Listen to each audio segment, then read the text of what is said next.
Welcome to A New You. I'm Eva Siffis.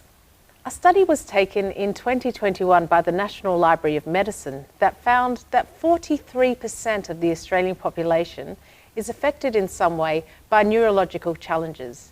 A New You is here to demystify this. I have here Paul Pritchard, the amazing Paul Pritchard. And hi Paul, how are you going? Hello Eva. Now look, I know I'm a drama queen, but your injury was spectacular. You take the cake, darling. Can you take us through it?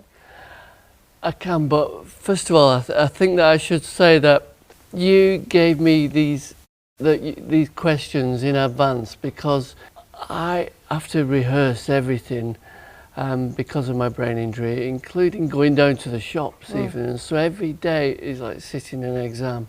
I was a professional mountain guide and kind of sponsored climber, I guess you would call me, until one day in 1998 I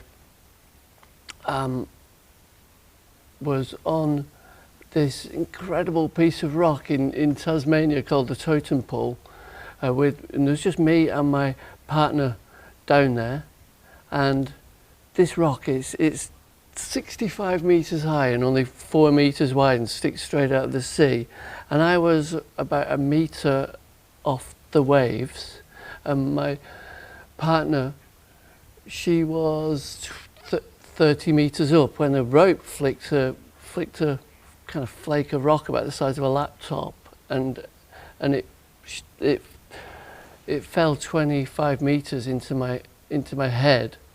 And so this really dramatic rescue then had to ensue. She couldn't lower me down, so she had to kind of come down to me and put me upright in slings. Until then I was like upside down with blood pouring out of my head into the sea. So she had to then climb back up the rope to this ledge. This is on a narrow needle of rock.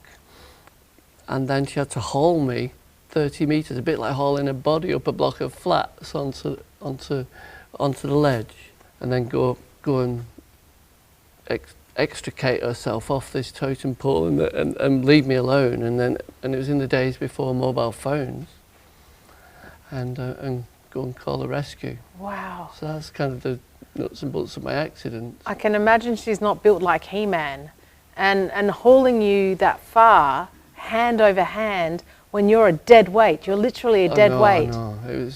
That's unreal. Superhuman effort. Absolutely. I actually liken it to, when you hear of mothers lifting cars off babies because of the adrenaline, that kind of thing. Gosh. Yeah. Wow. Yeah, darling, you take the cake. You do take the cake.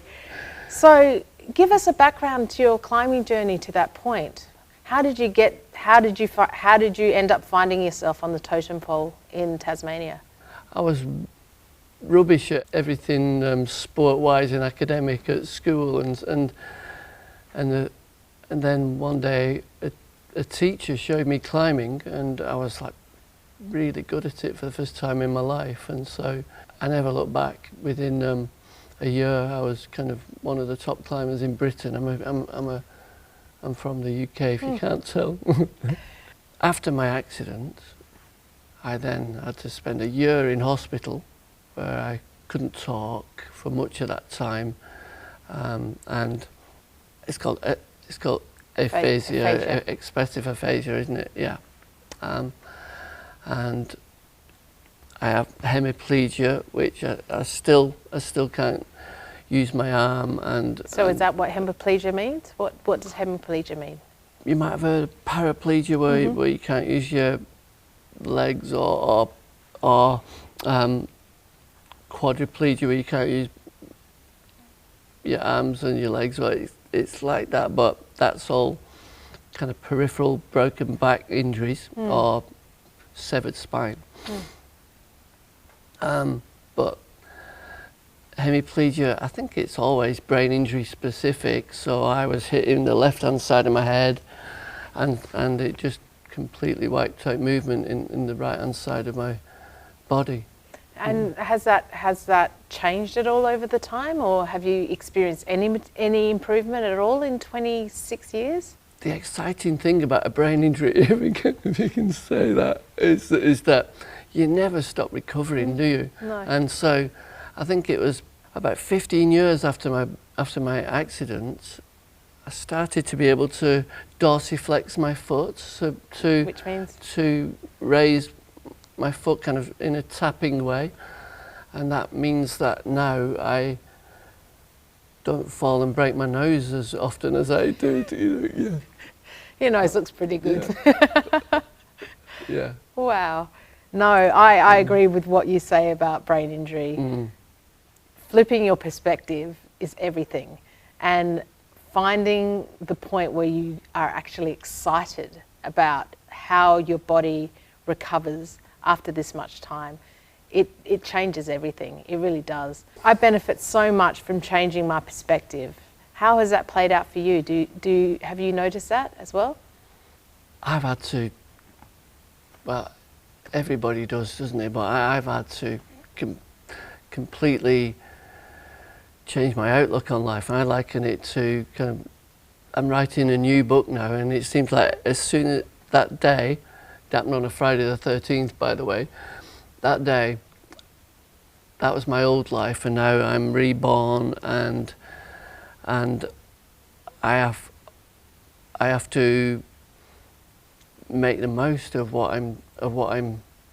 my new condition, I guess you would call it, and that I'm writing a new book for myself. I'll give you a gift, and this is what I call my anniversary. I call it my rebirth day, because we've been rebirthed. Yeah. Does that align with what you think as well? Definitely. Yes. Definitely. It's our rebirth day. We were just talking when we about going back to as a pilgrimage, and every year on the 13th of February, I go back to the totem pole and look at it. Yeah. And well, one year in 2016, I actually climbed it. Wow. You climbed it again. Yeah. So that must have been with assistance, or with all sorts of new tools and ropes and stuff? Yeah, I had to devise a one-handed rope climbing technique. There's 9 people that helped me. I mean, without those 9 helpers, I couldn't have done it at all. So I'm very keen to acknowledge that without that support, continual support, we can't achieve half of what No. the things that we do. Eh? No. No. Support is necessary, and it is so valued in this experience. And yeah. I wanted to ask you also, how have you approached your grief, and because obviously you're still climbing. Coming from me, when I was once a dancer, and for me, having to dance again brings up so much grief, and grief that is held at a cellular level. It's not a psychological thing. This grief is held in my body. I am upset about the fact that I cannot dance again. Climbing for you, does that come up for you as well? I hear you, and like you, I was very, very physical, very capable, but I think that when I walked 100 metres around the rehab centre where I was for an entire year, because I was in a wheelchair for about 9 months, that's when I thought, wow, with some perseverance, if I tried really hard, I might be able to claw back some tiny semblance of that exciting climbing life that I'd led before. I worked towards that goal, and seven years later, I found myself on top of Kilimanjaro. Wow. But, 7 years, incredibly long time for a recovery to take. But as I say, you never stop recovering with brain injury. No, really. you don't. We have so much alignment in our stories. You had your injury in 98. I had mine in 99. You were in a wheelchair for 9 months. I was in a wheelchair for 8 months. and both of us have clawed our way back.